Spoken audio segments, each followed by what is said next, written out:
예, 안녕하세요, 여러분. 사단법인 아프리카문화연구소 소장 이석호라고 합니다. 자, 오늘 여러분들과 나눌 주제는 남아프리카 공화국의 사상가인 스티브 비코에 관한 이야기입니다. 비코에 대해서 알고 계신 분도 있을 텐데요. 자, 여러분은 이런 질문을 받아보신 적이 있는지요? 억압받는 사람에게 가장 강력한 무기가 무엇일까요? 총일까요? 돈일까요? 아니면 정치 권력일까요? 비코의 대답은 달랐습니다.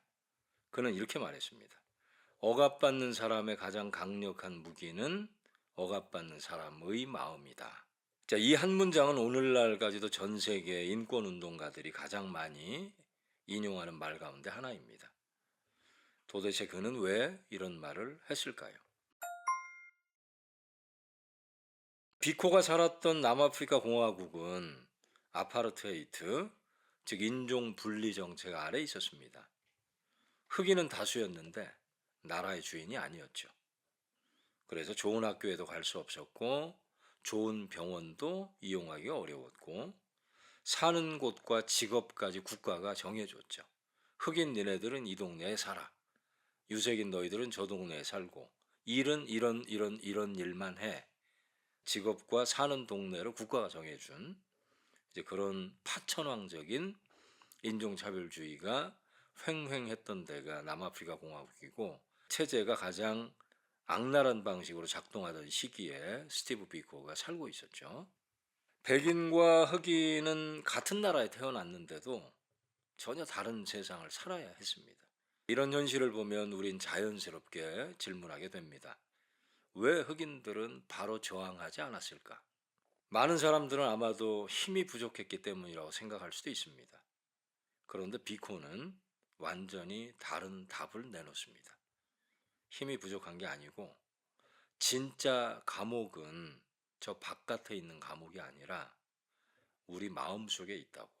그래서 저항을 못한 것이라고. 우리 마음속에 우리가 갇혀 있기 때문에 백인들의 저 부당한 차별 대우를 받으면서도 싸우지 못했던 거라고 얘기했던 거죠. 자, 수백 년 동안 식민주의와 인종차별은 흑인들에게 같은 말을 반복했습니다. 너희들은 열등하다. 너희는 스스로 나라를 운영할 능력이 없다.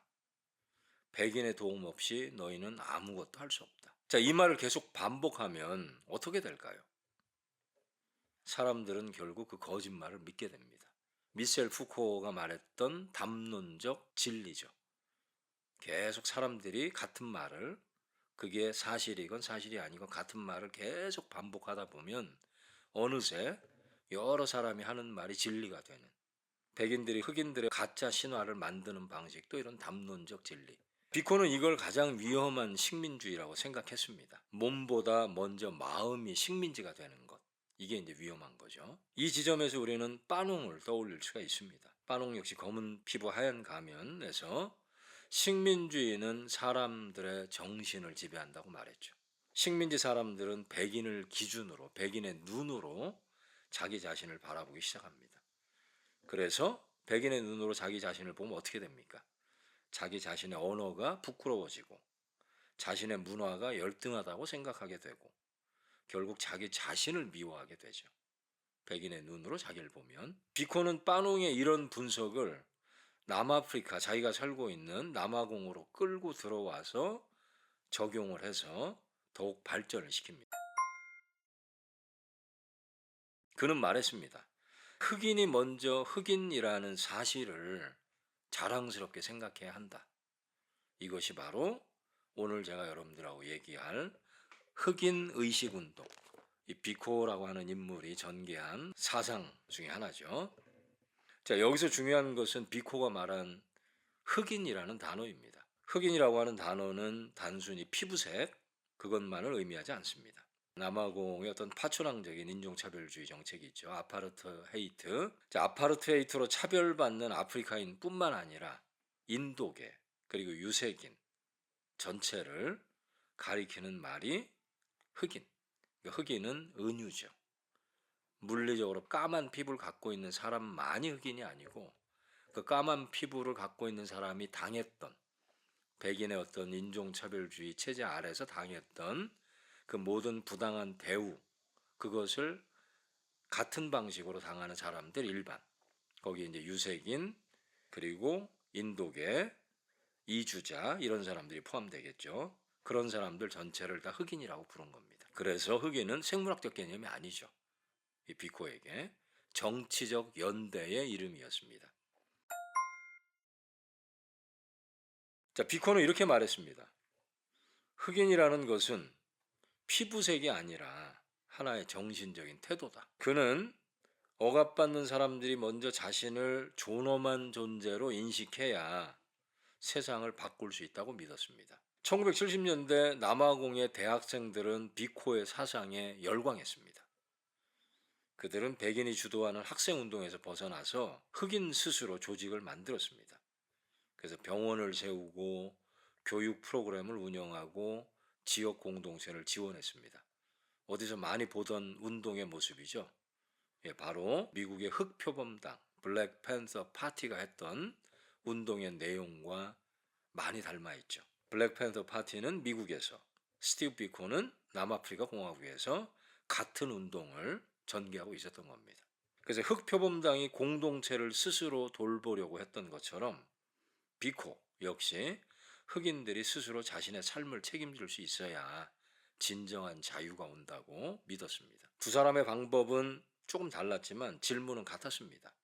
억압받는 사람은 어떻게 다시 인간이 되는가? 자, 물론 남아프리카 정부, 이때 정부는 백인 정부를 말하는 거죠. 이 백인 정부는 비코를 위험한 인물로 보았습니다.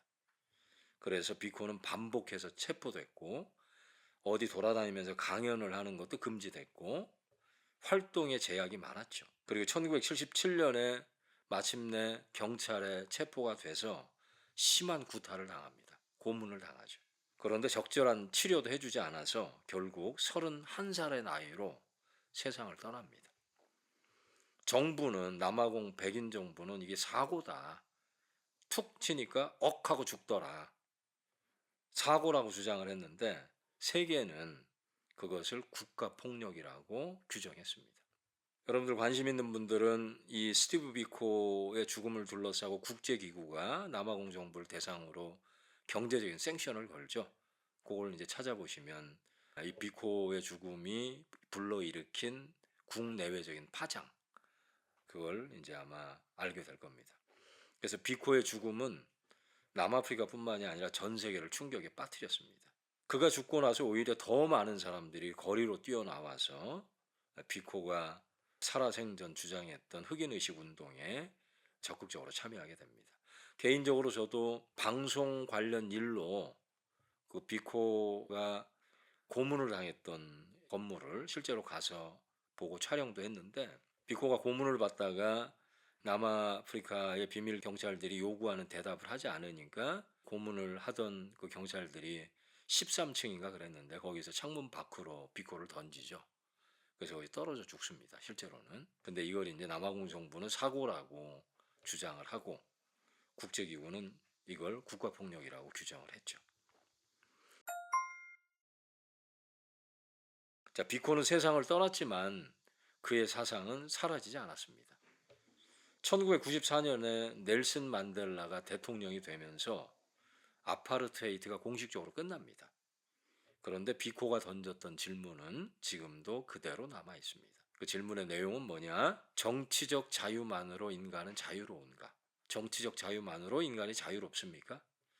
경제적 불평등은 어떻게 할 겁니까? 식민주의가 남긴 열등감을 어떻게 치유할 겁니까? 이 질문은 오늘날 아프리카만의 문제가 아닙니다. 아시아에서도, 라틴 아메리카에서도, 그리고 이민자 사회에서도 여전히 이어지고 있는 질문입니다. 자, 오늘날 세계 곳곳에서는 자신의 언어와 문화를 다시 배우려는 움직임이 일어나고 있습니다.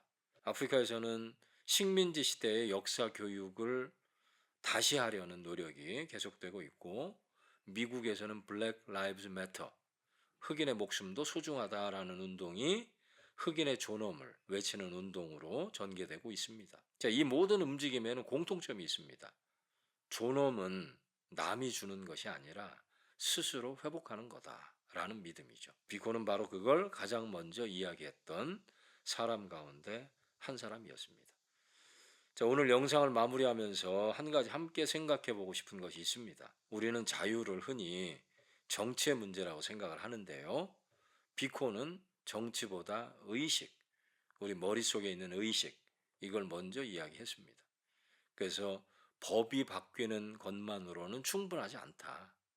그렇게 말했습니다. 사람들이 스스로를 열등하다고 믿는 한 차별은 끝나지 않는다는 겁니다. 그래서 총보다는 교육을, 증오보다 자존감을, 복수보다 인간의 존엄을 강조했습니다. 파농은 식민주의가 인간의 정신을 파괴한다고 분석했습니다. 미국의 흑표범당은 공동체를 통해 그 존엄을 지키려고 했습니다. 비코는 그 존엄의 출발점은 자신을 바라보는 의식의 변화라고 말했습니다. 결국 세 사람은 서로 다른 시대와 장소에서 같은 질문을 던졌던 셈입니다. 억압받는 인간은 어떻게 다시 존엄한 인간이 되는가? 저는 이것이 스티브 비코가 오늘날에도 여전히 우리에게 중요한 이유라고 생각합니다. 자, 여러분 광고 하나 하겠습니다. 다음 달 9월이죠. 11일, 12일에 경희대학교에서 제가 조직한 아시아 아프리카 인문학 포럼이 열립니다. 한국하고 아시아 그리고 아프리카 인문학자하고 예술가들이 모여서 21세기 아시아 아프리카 연대를 논의하는 마당이 열립니다. 관심 있는 분들의 많은 연락과 참여를 바랍니다. 감사합니다.